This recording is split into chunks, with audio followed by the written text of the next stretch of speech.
It's the Baseball Talk Radio Show brought to you by fine listeners just like yourself. Just head on over to our Patreon page over at patreon.com. That's patreon.com/baseball talk. Make your small donation towards the show, and we promise we'll put it right back into it. Here's Baseball Talk Radio, the Baseball Talk Radio Show.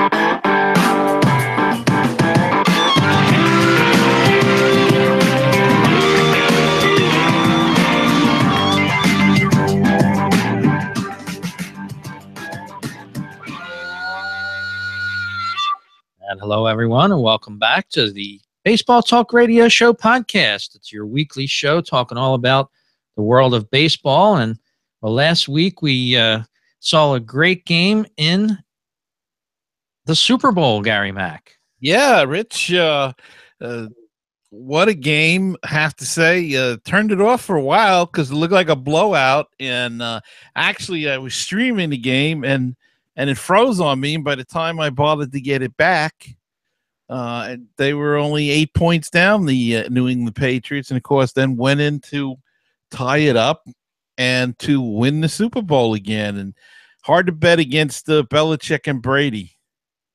Yes, it is. An amazing game. Almost reminded me of the World Series, the way it went to the seventh game. Very exciting. Who could bet on a comeback like that? Just in the back of your mind, I guess you had the idea that a team that was down that far could possibly come back, but I guess the odds were infinitesimal that they would do it. But really put on a great show for the fans out there, and it sort of ran hand in hand with the baseball world last season.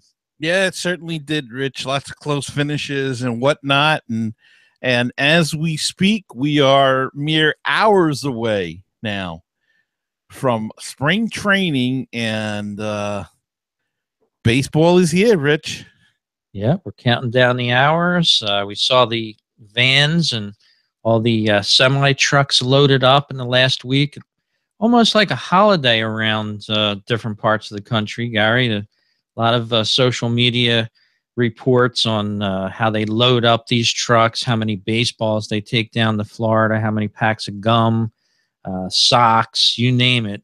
Everything gets packed up and down to Florida and Arizona. And as you said, we'll be talking a whole bunch about some spring training talk for the next show. Yes, and like you said, it's amazing what those clubhouse guys go through, how much stuff they have to order, not only now, for spring training, but throughout the season to keep the inventories up. It's really something that I find interesting, and I wish somebody would do like a real in-depth documentary or something on it, because I think it would just be fascinating to see. But yeah, the trucks are down there now, and for our teams, we wait them taking the field, and for the Mets, we'll await to see what cars or how many cars and Cespedes brings down there this year. But yeah, this is a great time now, and pitches and catches first. Then though really, a lot of the teams nowadays, half the rest of the players are down there already and working out. So it's not like it used to be years ago where people, you'd be checking to see who checked in and who didn't check in yet. Now it's all year round, and they're pretty much down there already. Yeah, and like you said, the just the movement of baseball to get a team from point A to point B with hotels and transportation, things like that is worth a documentary in itself, in addition to packing up and going down to spring training. So we'll have a lot of stories we'll be talking about next week. But God, Gary, baseball hasn't even started yet. We got a ton of news, and some of that news is a little controversial with some baseball changes in the weeks, maybe. Very controversial, Rich. Some of the stuff they want to do away with the intentional walk. I guess to speed up. Here we go back to that speeding up the game again. and they also want to look into starting an extra inning game, and they will actually be doing this at the rookie level by putting a man on second base. Well, we'll get into it in a few minutes, and here they go monkeying around. It was another change that's slipping my mind right now that they're talking about, but I don't know, Rich. I don't like this monkeying around with the game. There's too many things that can happen with an intentional walk to really. I've seen ball games won and lost on a guy throwing it over somebody's head in important games, and you're going to take that away from it now. Yeah, I don't think the time saved behind that's going to be a beneficial amount of time. And as you said, yeah, there's strategic moves. Sometimes they fake an intentional pitch. Mm-hmm. So you've got that to consider. And as far as starting a guy out at second with extra innings, I don't get it. Why are they trying to speed this game up so much? It just doesn't make sense to me. Do they have dinner plans, or you're paying for a ticket? You want to see a baseball game. You don't want to see half a baseball game. That's right. And at the prices that some of you pay, I don't want to get there and rushed out after an hour and a half. For some of us, it's a little bit of a travel, so it takes you 45 minutes to get to the game, 45 minutes or an hour because with traffic to get out of the ballpark to get home. I don't want to be, traveling more than I'm there actually for the game. And that's what they're getting to. And I don't know. I think people complain that it's too long, but it can backfire, because if you're paying $500 for a box seat and it's an hour and 15 minutes like it used to be years ago, when the costs weren't as much, then people are going to start complaining. Because what happens if you only can go to one game a year and it's a quick game? Not that I want to see a 4-hour game either, but I just think, and look, Rich, we know how they can cut the time in the game already, and that is get rid of all them damn commercials between innings. I mean, and that's something they're not going to do, but that's where the time is taken up, because players are ready to go. They take their time because now they're used to a certain period of time. But if you did away with that stuff, you'd cut the game in minutes. You'd cut it down by, but they're not going to do that because that's their bread and butter. But that's the real problem. And they want to take out the warm-up pitchers and everything. Well, you know what? That's important too, because the mound in the bullpen is not the same as the mound on the field. It's similar. They make it as similar as possible, but there's always differences. And, to have a guy come in and say, okay, he can't throw a warm-up pitch now, relief pitcher, that's silly. Just, let him throw the 8 or something. Cut it down to 5 then if you want to do that. But it just seems to me that the changes that they try to make cut off are so minuscule and take seconds off the game that it's kind of ridiculous in a way. Absolutely, I agree. And I just don't see where the time difference is all that great. I mean, are we talking 10 minutes? Are we talking 15 minutes? We're paying the park, as you said, higher and higher every year. They're getting more for the concessions. Yeah. But now they want to rush us out of the ballpark. I don't know. I just don't understand where this is coming from. And, Rich, good point you made with the concessions. If they speed these games up quick, you'll spend half a game on a concession line, and they're not going to make as much money in concessions, because if you're waiting online, you might only make one stop at the concession line, whereas in a longer game you might be there 2 or 3 times.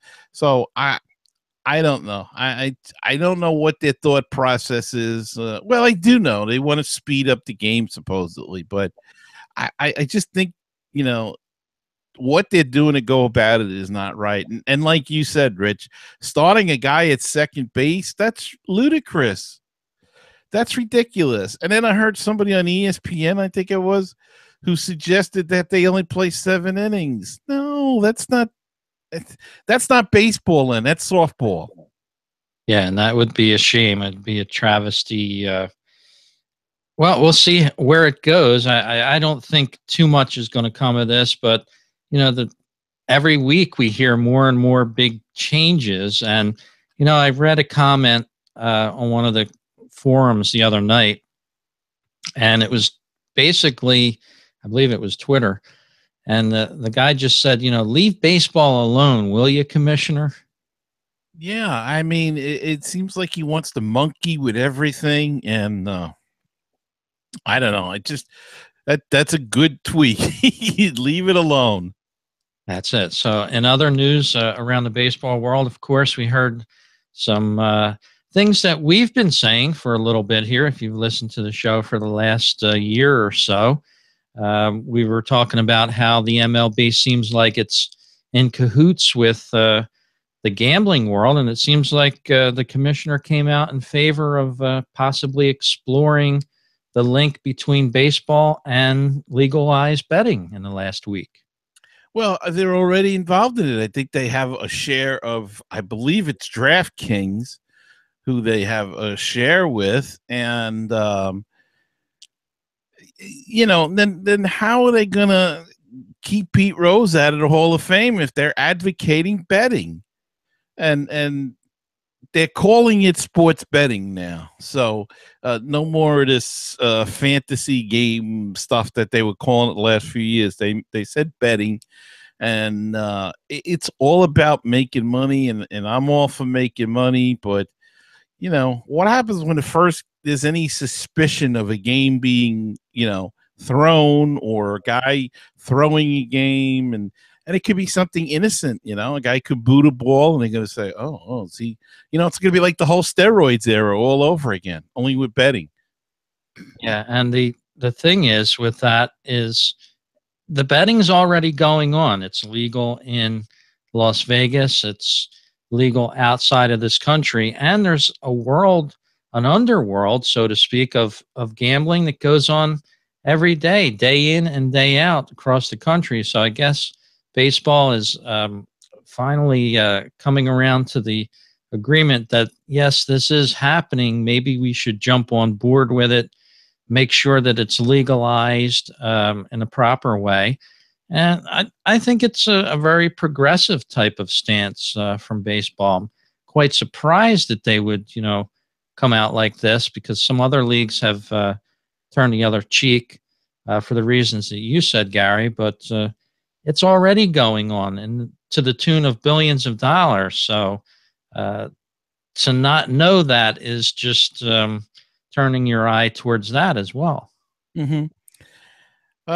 Yeah, we'll have to see, but you still get leery, about anything happening during the game. If people want to really get suspicious, they could say this past Super Bowl brings up a good point. Well, how did Atlanta blow that lead? Not wanting to start anything, but these are the kind of things that could start popping up if you get too heavily involved in this sort of thing. Yeah. Well, I think we could tell why they blew that lead. They sort of went to sleep after halftime. They ran out of gas. Maybe it was that show, that halftime show from Lady Gaga. Put them under a spell. Or maybe they were eating some chili dogs or something, and had a case of lead belly when they came out in the second half. But I don't know. I think it opens up too many questions, and of course, one answer will say, well, everybody's making so much money. How much can they make by throwing a game? There's not enough. They make too much to even consider that. But you never know. That's for sure. Well, we'll keep an eye on that and everything else that's being talked about in the world of baseball. And Gary, well, we've only got, another 10 days, 10, 12 days before your speaking engagement. And I know we spoke about this a couple times in the past couple shows. Have you narrowed down any topics yet? Yeah, I'm kind of I'm kind of gonna wing it for the most part. I have some ideas, some notes. I'll jot down little reminders and go with it that way. But yeah, I'm getting a little nervous though, Rich. Yeah, I don't envy you. I know, like you said, I listened to your last Mets musings, and the difference is, amazing. But I think it'll be just fine. It sort of brought me back to the way you had said, when you're looking on the podcast, of course, you're not addressing people, you're in your studio. But I once had a tryout for the Wheel of Fortune. And, uh, let me tell you, there was a big crowd of people out there. The lights were on me, the sweat was coming down, and I felt the pressure, I got to tell you. how did you make out? Made out pretty good, believe it or not. The guy that was doing the Wheel of Fortune, I had a baseball hat on. So, of course, he wanted to talk baseball with me, and he completely stumped me on stage for about 2 seconds. It was like a Cindy Brady moment. He came up to me and he said, "So, what do you like about baseball?" And I was like, "Well, this is what came out of my mouth. Both teams have an equal chance of winning." That's the only thing I could think of. And he's like, "Well, I guess you like the beer too." I was like, "Yeah, I like a beer." Totally stumped me out of left field on that. Yeah, those things people don't realize how intimidating it can be for something like that. Many, many, many, many years ago, I went to a taping of a show in New York City, and I can't even remember the name of it now. It wasn't a big show that lasted very long, but and it was really something else to see. Uh, all the behind the scenes stuff. And also was when I was a kid, I was at a taping or a show of the Dick Clark American Bandstand when he used to be in Philadelphia, as a matter of fact. Wow. And I was young, so I wasn't allowed to go and sit in the audience, with the kids, the high school kids, and sat in the control room, which was fascinating. And nobody ever sung on that show. They'd have the guest on, but it was all lip sync, and they had a big library of 45s, and you'd see this machine come and pluck the 45 and put it on a turntable when the guest was coming on, and really quite interesting how they did it back then. And then at the end, we all went up and got to meet Mr. Dick Clark, and had a little signed card that has lost its way into the ages, I guess. But that was quite an experience. So I kind of know what you're talking about. Not on the other side of it, which I will be somewhat, not to the same extent as you were, but I will be facing a room full of people. So I hope they're kind. It will be. Well, some kind fans may be out this year to support Mr. Pete Rose.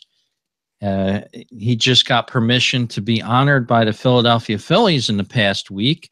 And the Phillies have what they call a wall of fame out there in center field, which every year they honor at least one or two, maybe at least one Philly a year gets elevated to this wall of fame. It's sort of like a Hall of Fame type of thing for Phillies players out there. MLB gave the Phillies permission to go ahead and honor Pete Rose. So I think probably this season the Phillies will find it in their way to bring Pete Rose to Philadelphia and give him a nice honor, sort of like the Reds did last year. That's great, and it seems like there's some softening there around the edges, but still not completely there yet. And I just have to go back to what we were talking about earlier with them being involved in betting. How do you even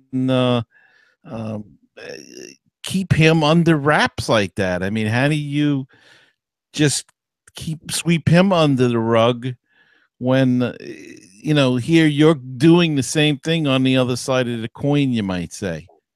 Yeah, and I guess the whole explanation of that is the players, coaches, and anybody involved in the game would not be eligible to take part in it, of course, but it would be for the public. So how are they going to know that?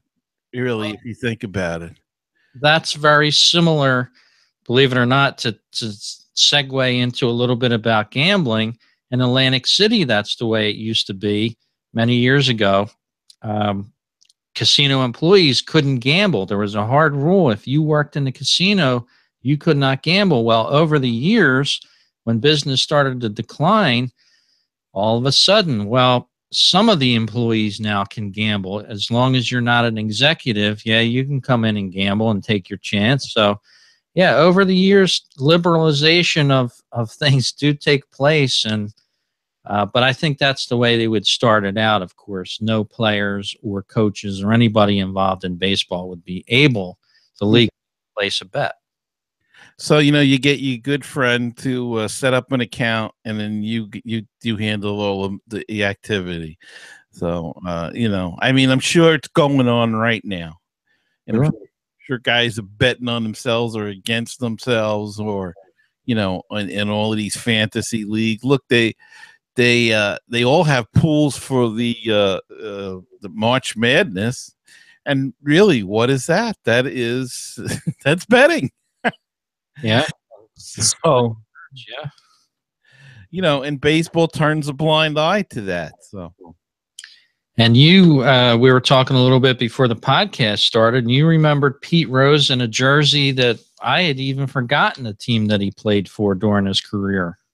Yeah, Pete Rose playing with the Montreal Expos. He only played 95 games as it was in 1984, and then was traded to the Cincinnati Reds again, where he played another year and a half or so and then retired. But Pete played for 3 different teams. Of course, Cincinnati for the most of his career, but he did spend a lot of time in Philadelphia and then went to Montreal for that one season or 95 games, and then back to Cincinnati to retire there. Yeah, and I'm looking through his career stats right now. I'm amazed at how many seasons he actually put in a full season of 162 games. I'm counting 2, 4, 6. It must be eight or 9 seasons where it's 162 games, and then another handful of 159, 156. I mean, you couldn't keep him away from the diamond. No, and he never really seemed to get injured, which is odd because Rich, I remember when he first came up and he really was I don't want to say a wild player, but he was a hard player. He played hard. I mean, the Charlie Hustle, the diving into bases and all of that kind of stuff. And he really, you would have thought that his career would have been a lot shorter in games, but like you said, he's got a ton of years where he played a lot of, even those, 157 games, 156, like you said. That's still a lot of games. That's a ton of games. Mm-hmm. Well, in other news around baseball, some rumors had surfaced that the Florida Marlins, or the Miami Marlins as they're called now, might be sold. And rumor has it that they might be sold for over $1.5 billion, Gary. That's kind of a big number. Yeah, that's kind of high. I think they were looking for 1.8. But the rumor was they were getting 1.5, 1.6, somewhere in that neighborhood. But really what happened is don't know if that deal's going to go through, because apparently the guys would have, the new ownership group would have had to have taken a lot of credit, and baseball has a certain amount or limitation on the credit that you can take or that you can be holding, and that goes beyond what they recommend. And so we don't know if that sale is going to go through, but Jeffrey Loria, one of the most hated owners in baseball. A lot of teams don't like him, and the people don't like him. And he really got that stadium built in Miami and took care of that and got that built and didn't come through on all the promises he was going to make. So we'll see where this deal goes through. But, boy, that's a lot of money.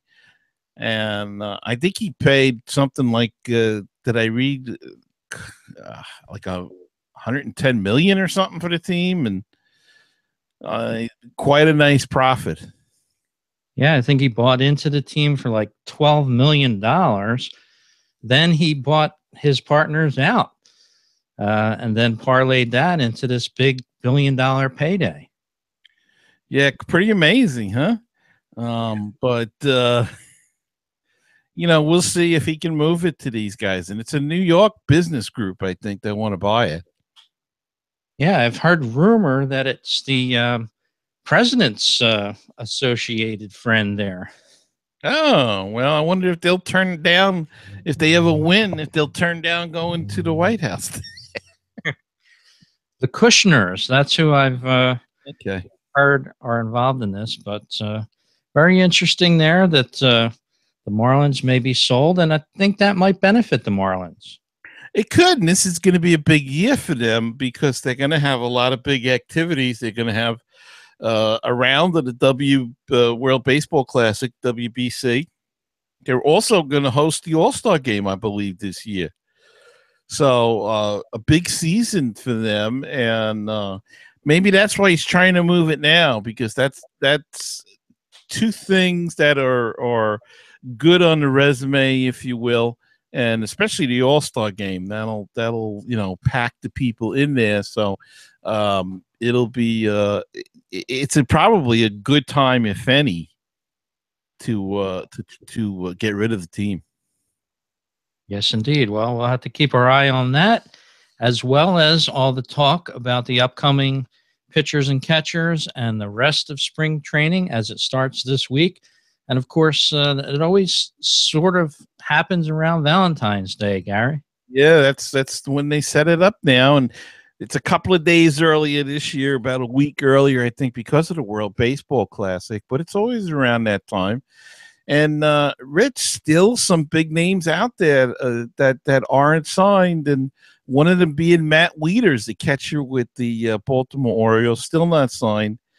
And we've talked in the past about Scott Boras and what he's done to some of these guys. Yeah, he gets his guys a lot of money, but he's also hurt some guys. And you wonder if this is going to be another one of these guys that he's asking too much money for, or too length of time of a contract, and they're not going to have a team, and then they're going to have to take a more minuscule amount just to get on a team as we go through the season. A couple of years ago, he did this with I always forget this guy's name.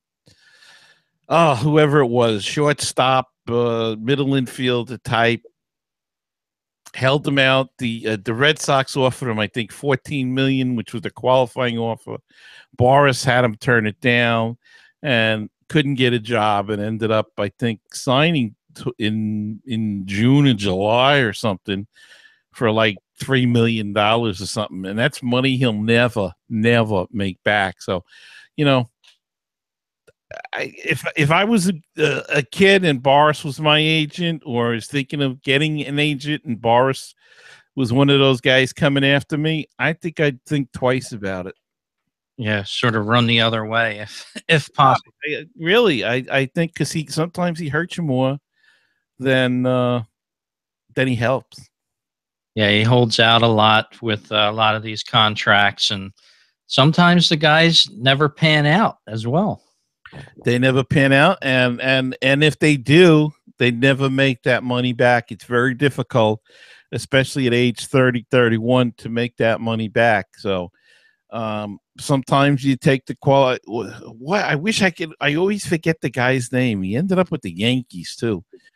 Can't remember who it was though, but he really, he really got the short end of the stick. I mean, turned down 14 million. I think he ended up signing for like 3. Yeah, And now I think he's even out of the game. So, yeah. It doesn't always pay to hold out for the big bucks. no. Sometimes you're better off taking it and go out there and have a great year and then force somebody to come after you. Well, follow us on Twitter. We're at MLB This Week. Check us out on Facebook, our Facebook fan page there. Just search Baseball Talk Radio Show there on Facebook. Keep up with us on YouTube. And of course, all the greatest places you can listen to the podcasts on, including baseballtalkradio.com, iTunes, Stitcher Radio, and Podomatic.com. So, Gary, I'll be really excited to talk to you next week when we have some more baseball news, some real mound type of activity happening out there, and some swinging of the bats. It's really going to be official next week, Rich. And wow, this is going to be great. Waiting for the crack of the bat and the pop of the mitt, and it's all going to start happening soon. Very good. So we'll talk to you next week on the next exciting edition of the Baseball Talk Radio Show, everyone.